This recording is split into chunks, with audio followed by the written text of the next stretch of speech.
Cap à présent sur Dakola dans le centre sud où les tracasseries routières sont légion sur le corridor ghanéen.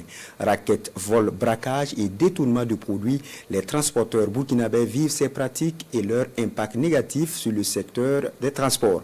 La situation est déplorée sur toute la ligne, d'où les différentes démarches pour y remédier. Le constat de Alassane Kenderbego, Urbain Benute Soumi et Moussaki. Centre de stationnement de Dakola à la frontière entre le Burkina Faso et le Ghana. Des camions en provenance du Ghana sont ici stationnés sur le territoire burkinabé. Mais avant d'y arriver, ces transporteurs ont fait face à des tracasseries routières sur le territoire ghanéen. Un véritable calvaire, difficile à raconter. Sur la route là, on a les 1000 problèmes. Les barrières là sont nombrées. Chaque barrière aussi, il faut t'arrêter pour donner quelque chose, sinon tu ne pars pas. Je vais prendre Dakola Tamale, qui fait environ 200 et quelques kilomètres. Il y a plus de 20 postes de contrôle. Il ne faut que nous raqueter seulement. Tu arrives dans un poste de contrôle, on te réclame, on te fait payer de l'argent inutilement. Alors qu'aux frontières ici, on a payé de l'argent pour prendre un laissez-passer. Mais à la police, à chaque fois que tu arrives là-bas, on va te dire permis que tu tiens là même n'est pas valable. À cela s'ajoutent des emprisonnements de chauffeurs burkinabés et des accusations mensongères dues principalement à la non-maîtrise de la langue anglaise. Les transporteurs burkinabés sont clairs. Ils sont les seuls à subir ces désagréments sur le corridor ghanéen. Et quand survient un braquage, ils sont sans assistance. Moi, il parle de ça, 14 ans, que c'est la route. Mais vraiment, les Ghanéens, ça ne va pas. Surtout quand il va les BF, même, on ne sait pas qui sont les effets. Si les Ghanéens, on les laisse passer. Mais si un BF, si tu t'amuses, on peut te miloter.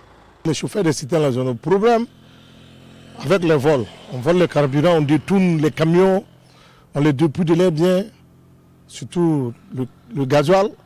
Si tu transportes du gasoil au Ghana, c'est comme de l'or. Bon, les chauffeurs ont toujours des problèmes. La situation est bien connue des responsables du Conseil burkinabé des chargeurs, CBC. Cela va impacter négativement sur le ravitaillement du pays en plusieurs produits si le phénomène perdure. Et le directeur général du CBC de tirer la sonnette d'alarme. Nous avons quand même la chance d'avoir des chauffeurs résilients qui continuent, malgré les difficultés, continuent quand même de pouvoir approvisionner notre pays. Je pense que les problèmes pour le moment, si ça perdure comme je l'ai dit, ça va entraîner nécessairement un blocage sur ce corridor. Mais je pense que nous n'en serons pas là. Nous allons en tout cas multiplier les démarches pour qu'on n'en arrive pas à ce niveau.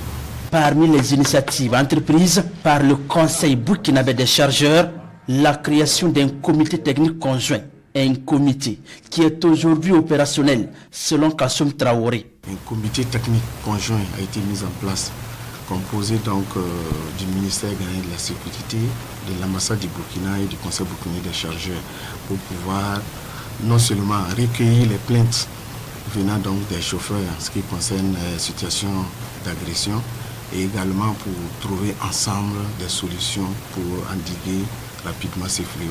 Nous avons pu prendre contact avec les agents des forces de l'ordre au niveau du Ghana pour leur demander d'assister les chauffeurs burkinabés parce qu'on était quand même inquiets compte tenu du fait que l'agression visait uniquement les chauffeurs burkinabés. Les transporteurs n'ont qu'un seul souhait, que l'État burkinabé prenne le problème à bras le corps.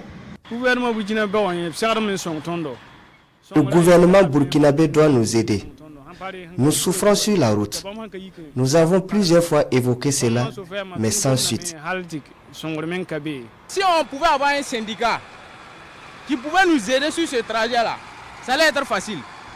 Des rencontres entre les autorités burkinabées et ghanéennes vont se tenir dans les jours à venir, nous explique le directeur général du CBC. L'objectif est de trouver une solution définitive à ces problèmes routiers. Mais en attendant, les responsables du CBC invitent les transporteurs à rouler dans la journée et surtout en groupe.